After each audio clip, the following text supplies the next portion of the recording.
given us this privilege of meditating on the epistle of James. ప్రభు యాకోబు పత్రికని ధ్యానించుకునే ఆధిక్యత మనకు అనుగ్రహించారు. And we have completed 3 chapters, and today we are going to meditate on chapter number 4. 3 అధ్యాయాలు ఇంతకు ముందే ముగించుకున్నాం. ఈ రోజున 4వ అధ్యాయాన్ని ధ్యానించుకుందాం. We are meditating this chapter 4 with a heading which says submit with a contrite heart. అంటే విరిగి నలిగిన మనసుతో మనం లోబడాలి అనే పేరు ఈ అధ్యాయానికి పెట్టబడింది. So keep this in mind while we go through this chapter. ఈ అధ్యాయం గుండా వెళ్తుండగా ఈ సంగతిని మీ మనసులో పెట్టుకోండి. And even as we preach, I request everyone to note down the references and the important timeless principles that are given in this message. అయితే ఈ వాక్యాన్ని ప్రకటిస్తుండగా ఈ రెఫరెన్స్లు రాసి పెట్టుకోండి. అలానే ఇందులో ఉన్న కాలాతీత సత్యాలు కూడా రాసి పెట్టుకోవాల్సిందిగా మనవి చేస్తున్నాం. One of the important observations in this epistle to James is that this apostle is slowly raising his voice step by step to ensure that we remove all the irregularities in our life.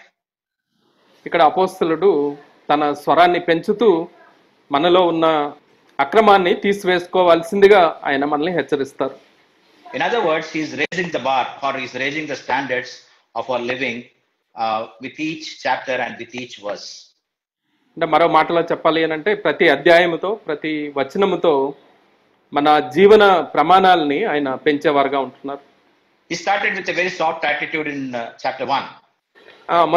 మొదటి అధ్యాయంలో చాలా చిన్న హృదయ వైఖరి గురించి ఆయన మాట్లాడారు.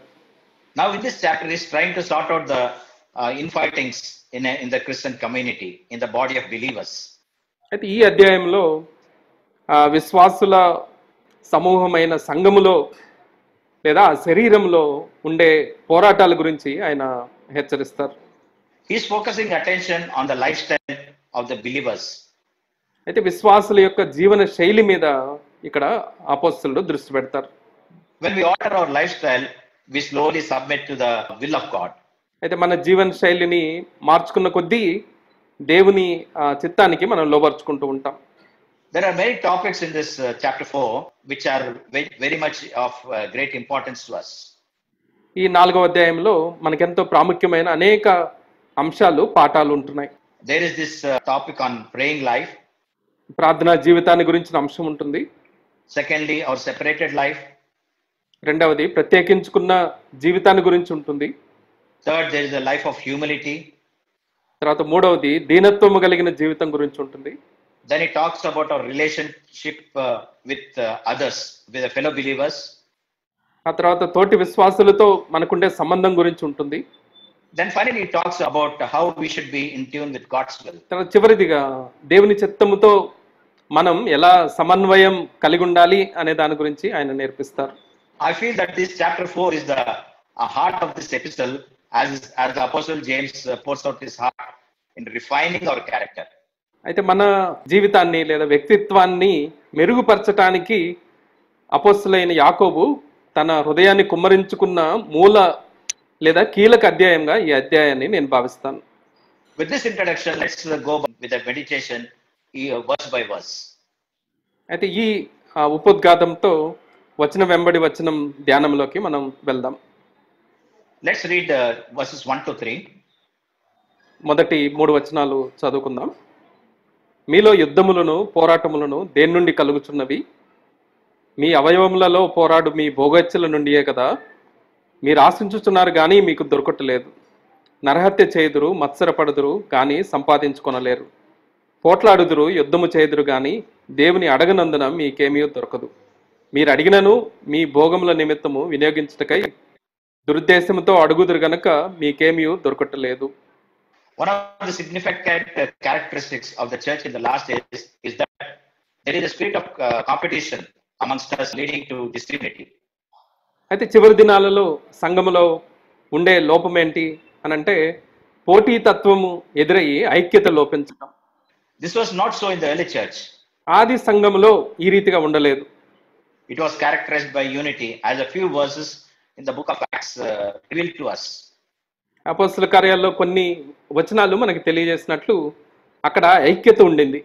In Acts chapter 2 verse 44, the word of God says, and all those who had believed were together and all had things in common. అపోస్తల కార్యాలు 2వ అధ్యాయం 44వ వచనం చూస్తే, విశ్వసించిన వారందరూ ఏకముగా కూడి తమకు కలిగినదంతయు సమిష్టిగా ఉంచుకొనిరి అని చూస్తాం. I'll show you one more verse again from the book of Acts chapter 4 and verse 32, which say that all things were common property to them. అదే మరో వచనాన్ని కూడా చూస్తే 4వ అధ్యాయం 32వ వచనంలో వారికి కలిగినదంతయు వారికి సమిష్టిగా ఉండెను అనే మాట చూస్తాం. So there was perfect unity among the early church. అంటే దీన్ని బట్టి ఆది సంఘంలో ఐక్యత ఉంది అనే మాట చూస్తాం. Now coming back to these 3 verses of chapter 4, James has a question in verse 1, and then he proceeds to answer this question in verses 2 and 3. అయితే 4వ అధ్యాయం మొదటి వచనంలో ఒక ప్రశ్న వేసి ఆ ప్రశ్నకు జవాబు 2-3 వచనాలలో ఆయన తెలియజేయటం మనం చూస్తాం. He says, why are there quarrels and conflicts among you? ఆయన ఏమని ప్రశ్నిస్తాడంటే, మీలో యుద్ధాలు పోరాటాలు దేని నుండి కలుగుతున్నాయి? And then he says they are the result of the pleasures with which you try to satisfy yourselves. అయితే ఆయన ఏమంటాడంటే, మిమ్మల్ని మీరు తృప్తి పరచుకోవాలి అనుకుంటున్న భోగేచ్ఛల నుండే కదా అని అంటాడు. In the course of satisfying our pleasures, we envy and we are envious of others, and we are quarreling to obtain what they have and what we don't have. అయితే మన భోగేచ్ఛల్ని తీర్చుకునే ప్రయత్నంలో ఇతరులను చూసి అసూయపడి వారి దగ్గర ఉండి మన దగ్గర లేనివి కావాలని కోరుకోవటం, అసూయపడటం అనేది జరుగుతుంది. This is the malady of modern day Christians. అయితే ఇప్పుడున్న ఆధునిక క్రైస్తవ్యంలో ఉన్న ప్రధాన సమస్యగా దీన్ని చెప్పుకోవచ్చు. Paul writing to Timothy says the Christians of the last days will be characterized by this fact that they are lovers of pleasures than of God.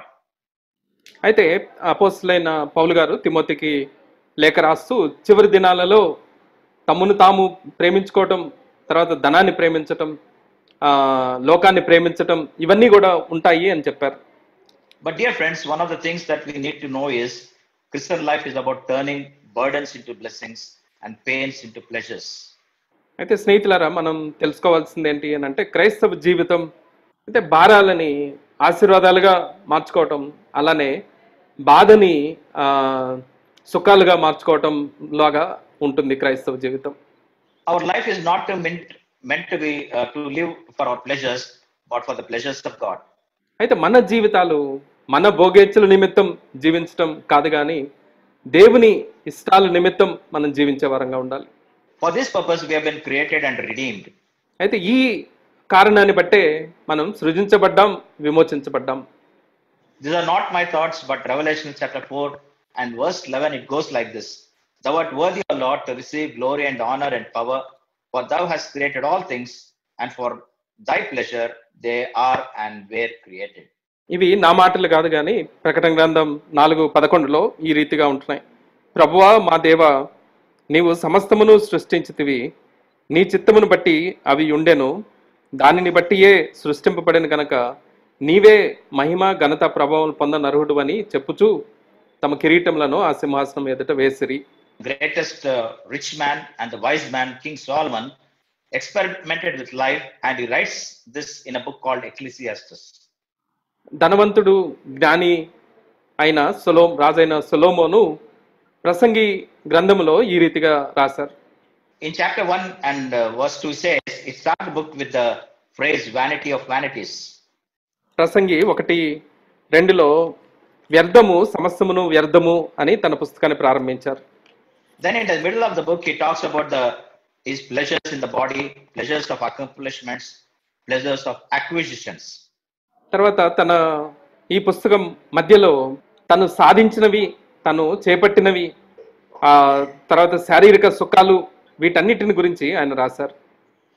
And he tried everything in his powers and to have pleasure. అయితే తన శక్తికి సాధ్యమైనంత వరకు సుఖాలని ఆయన అనుభవించే ప్రయత్నం చేశాడు. But nothing could satisfy him. అయితే ఏది తనని సంతృప్తి పరచలేకపోయింది. And finally he ends this book in chapter 12 and verse 8 with the same phrase with which he started, vanity of vanities. అయితే చివరికి ఈ పుస్తకాన్ని ముగిస్తూ సమస్తము వ్యర్థము అనే ఏ మాటతో అయితే ఆయన పుస్తకాన్ని ప్రారంభించాడో ఆ మాటతో ముగించటం మనం చూస్తాం. Real life of pleasure is a life which is pleasing to the Lord. అయితే సుఖవంతమైన జీవితం అంటే ఏంటి అని అంటే దేవునికి ఇష్టమైన జీవితాన్ని జీవించటమే. A believer's pleasures lies in his presence, in his fellowship, in his word, and in the fellowship of believers. అయితే నిజమైన విశ్వాసి యొక్క సుఖము ఎందులో ఉంటుంది అంటే ఆయన సన్నిధిలో విశ్వాసులతో ఉండే సహవాసంలో దేవుని వాక్యములో అవి ఉంటున్నాయి. So James is giving out a secret. ఇక్కడ యాకోబు ఒక రహస్యాన్ని బయలుపరుస్తున్నారు. The only way to avoid bickerings and fightings and quarrels in the church is to seek and to do God's pleasures. ఈ కలహాలు, పోరాటాలు వీటన్నిటిని తీసివేసుకోవటానికి, వాటికి దూరంగా ఉండటానికి రహస్యం ఏంటి అనంటే దేవునికి ఇష్టమైన వాటిని చేయటం.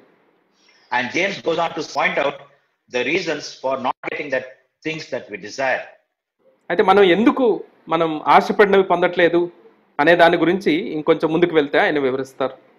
The two reasons are, number one, improper praying and insufficient praying. అయితే దీనికి రెండు కారణాలు ఆయన చెప్తారు. సరైన రీతిలో ప్రార్థించకపోవటం, రెండవది తగినంత ప్రార్థించకపోవటం. What is improper praying? అంటే సరిగా ప్రార్థించకపోవటం అంటే ఏంటి? James is saying we pray with wrong motives. యాకోబు ఏమనంటారంటే తప్పుడు ఉద్దేశాలతో మనం ప్రార్థిస్తున్నాం. And second, he says you do not have because you do not ask. తర్వాత రెండవది ఆయన ఏం చెప్తారంటే మీరు ఎందుకు పొందట్లేదు అని అంటే మీరు అడగట్లేదు కాబట్టి పొందట్లేదు అని చెప్తారు. That is insufficient praying.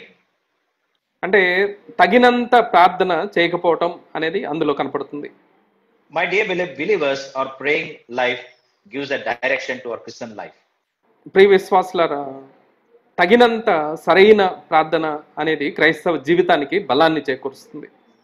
Our prayers are not meant to get our desires fulfilled, but to fulfill God's desires. అయితే మన ప్రార్థనలు మన ఆశలు నెరవేర్చుకోవడానికి కాదు కానీ దేవుని కోరికలు నెరవేర్చడానికి మనం ఉపయోగించాలి. Suppose if you observe our prayers, the way we pray and the way we ask. అయితే మనం ప్రార్థన చేసే విధానాన్ని, మనం ప్రార్థనలో అడిగే అంశాలని మనం గమనిస్తే Most of the time we ask for mundane or earthly things. మనం చాలా అల్పమైన వాటిని, భూ సంబంధమైన వాటిని మనం అడుగుతూ ఉంటాం. And secondly, we pray for instant results like ordering a snack at a fast food center. తర్వాత రెండవది, ఫాస్ట్ ఫుడ్ సెంటర్లో ఆహారాన్ని మనం వెంటనే కావాలి అని కోరుకున్నట్లుగా తక్షణమే నాకు కావాలి అన్నట్టుగా అడుగుతాం. Instead of asking for God's will to be done, we command God what to do, what to give, and how to act. అయితే ఆయన చిత్తాన్ని నెరవేర్చడానికి బదులుగా మనం ప్రభు ఏం చేయాలి, ఎలా చేయాలి అనేది మనమే తెలియజేసి ఆయనకు ఆజ్ఞాపించినట్లుగా చేస్తాం. Do we not do a high-handedness when we pray? అయితే ఆ రీతిగా మనం ప్రార్థన చేసేటప్పుడు పెత్తనం చెలాయించినట్లుగా మనం చేయట్లేదంటారా? All that we do in our prayers is to convert God into a dummy and an ATM machine. సాధారణంగా మనం ప్రార్థనలో దేవుణ్ణి ఎలా మారుస్తున్నామంటే ఒక ఏటీఎం మెషిన్ లాగా చెప్పింది చేసేవాడిలాగా మారుస్తున్నాం. So we ask in this fashion and therefore we don't receive. Our prayers are not answered. ఈ విధానంలో మనం అడుగుతున్నాం కాబట్టి మన ప్రార్థనలకి జవాబు దొరకట్లేదు, అడిగినవి పొందలేకపోతున్నాం. And when we don't receive the answers to our prayers, we become angry at God. We don't read His word, stop praying, stop attending the fellowship. Therefore, we become a perverted Christians. అంత మాత్రమే కాదు, అడిగినవి మనం పొందనప్పుడు దేవుని మందిరానికి దూరంగా ఉండటం, వాక్యం చదవటం మానేయటం, సహవాసాన్ని మానేయటం, ఇవన్నీ చేసి దేవుని మీద కోపం పెట్టుకొని మనం తప్పుడు మార్గంలోకి వెళ్ళిపోయే వారంగా ఉంటున్నాం. I always love the prayer of a leper in Mark chapter 1 and verse 40. Mark సువార్త 1:40లో కుష్ఠరోగి చేసిన ప్రార్థన అంటే నాకు ఎంతో ఇష్టం. To know the depth of his prayers, we must know in which state he was when he came to the Lord Jesus Christ. అయితే ఆయన ప్రార్థనలో ఉన్న లోతుని మనం గ్రహించాలి అని అంటే ఆయన ప్రభు దగ్గరికి వచ్చినప్పుడు ఏ స్థితిలో ఉన్నాడో అది మనం తెలుసుకోవాలి. He was an outcast from the society and from his family, number one. ఆయన సమాజంలో నుంచి, కుటుంబంలో నుంచి వెలివేయబడ్డవాడుగా ఉంటున్నాడు, అది మొదటి సంగతి. Secondly, no one to love him or no one to come anywhere near him. రెండవది, ఆయన దగ్గరికి సమీపించటం కానీ ఆయన ప్రేమించటం కానీ ఎవరు చేయకపోవటం. There was no scope for his cure. He was in utter hopelessness. తర్వాత ఆయన రోగానికి చికిత్స అనేది లేని నిస్సహాయ స్థితిలో నిరీక్షణ లేనివాడుగా ఆయన ఉంటున్నాడు. He was destined to death without any decent burial. అయితే చనిపోతే సరైన భూస్థాపన కూడా జరుగుతుందా అన్న ఆశ లేనివాడుగా ఆ మరణానికి కాచుకొని ఉన్నవాడుగా ఉంటున్నాడు. But what does this verse in Mark 1:40 says? And the leper came to Jesus, beseeching him and falling on his knees before him and saying, if you are willing, you can make me clean. అంటే mark సువార్త 1:40లో మనం చూస్తే దేవుని వాక్యము ఈ రీతిగా ఉంటుంది. ఒక కుష్ఠరోగి ఆయన యొద్దకు వచ్చి ఆయన ఎదుట మోకాళ్ళుని నీకు ఇష్టమైతే నన్ను శుద్ధినిగా చేయగలవని ఆయనతో చెప్పి ఆయనను వేడుకొనగా అని ఉంటుంది. And if you analyze his prayers, he was begging, not commanding. Number one. ఈ ప్రార్థనని మనం విశ్లేషిస్తే ఆయన మొదటిది ఆయన ఆజ్ఞాపించట్లేదు కానీ బ్రతిమలాడుకుంటున్నాడు. And secondly, రెండవ సంగతి ఆలోచన చేస్తే and he is on his knees, humbling. రెండవది ఆయన మోకాళ్ళ మీద ఉంటున్నాడు, అంటే తగ్గించుకుంటున్నాడు. And it thirdly says, if you are willing, that means he is seeking God's will. తర్వాత మూడవది నీకు ఇష్టమైతే అని అంటున్నాడు, అంటే దేవుని చిత్తాన్ని వెతికేవాడుగా ఆయన ఉంటున్నాడు. And finally, it is a one-line sentence of prayer. It was a very short and sweet prayer. తర్వాత చివరిదిగా చాలా క్లుప్తమైన మధురమైన ఒక వాక్యములో ఉండే ప్రార్థన ఆయన చేస్తున్నాడు. No doubt, for this prayer, the answer was spontaneous and instantaneous. అయితే ఇటువంటి ప్రార్థన ఆయన చేశాడు కాబట్టి తక్షణమే ప్రభు నుండి జవాబు పొందుకున్నాడు ఆయన. Suppose if we were in the leper's place, what would have been our prayer? బహుశా మనమే ఆ కుష్ఠరోగి స్థానంలో ఉంటే మన ప్రార్థన ఎలా ఉండేది? We used to tell our Lord like this. బహుశా మనం మన ప్రభుతో ఎలా చెప్పేవారమేమో, Lord, why did you make me a leper? అయ్యా నన్ను ఎందుకు కుష్ఠరోగిగా చేశావు? Is it right on your part to do like this? ఇలా చేయటం నీకు సరేనా? Now heal me. ఇప్పుడు నన్ను స్వస్థపరచు అనేవాళ్ళం. I command you. I claim this healing. అయితే నేను నీకు ఆజ్ఞాపిస్తున్నాను, నాకు ఈ స్వస్థత అవసరం అనేవాళ్ళం. Release your power. Heal me now. అయితే నీ శక్తిని పంపి నన్ను వెంటనే స్వస్థపరచు అనేవాళ్ళం.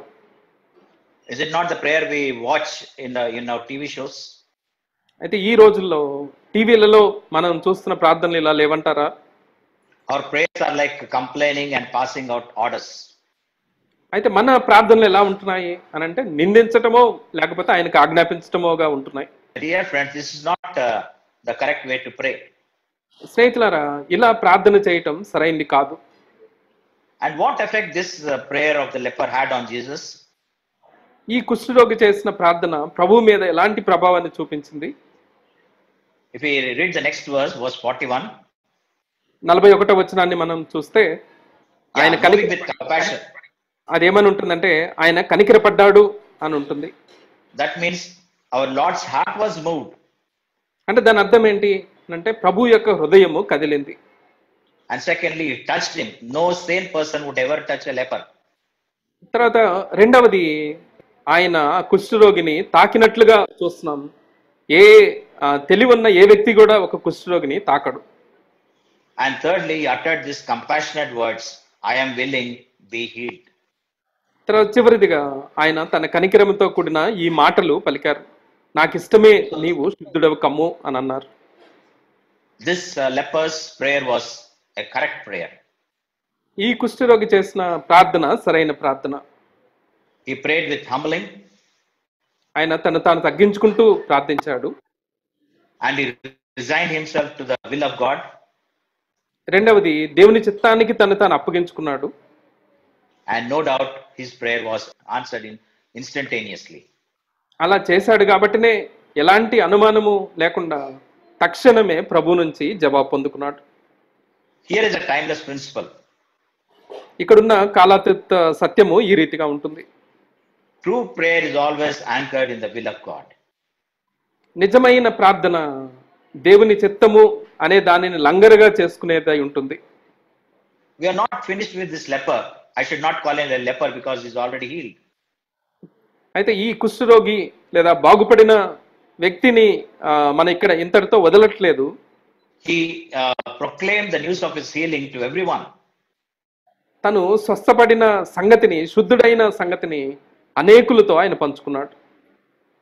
That's gratefulness, my dear friends. అందులో మనం కృతజ్ఞతని చూస్తాం. Gratefulness results in witnessing and glorifying God. అయితే కృతజ్ఞత కలిగి ఉండటం అనేది సాక్ష్యం ఇవ్వటానికి, దేవుని మహింపరచటానికి మనల్ని కదిలించేదిగా ఉంటుంది. What is our attitude? అయితే మన హృదయ వైఖరి ఏ రీతిగా ఉంటుంది? Instead of being grateful, we are forgetful. మనం కృతజ్ఞులుగా ఉండాల్సింది బదులు మర్చిపోయే వారంగా ఉంటాం. Another secret of our praise being answered is found in 1 John chapter 3 verse 22. మొదటి యోహాను 3:22లో మన ప్రార్థనలకి జవాబు పొందటానికి మరొక రహస్యము చెప్పబడింది. Here the apostle John says, whatever we ask we receive because we obey his commandments and we do the things that are pleasing in his sight. మనం ఆయన ఆజ్ఞలను గైకొనొచ్చు, ఆయన దృష్టికి ఇష్టమైనవి చేయుచున్నాము గనక మనం ఏం అడిగినాను అది ఆయన వలన మనకు దొరుకును అని అపోస్తలుడైన యోహాను రాశారు. So the scriptures are very vital in our praying.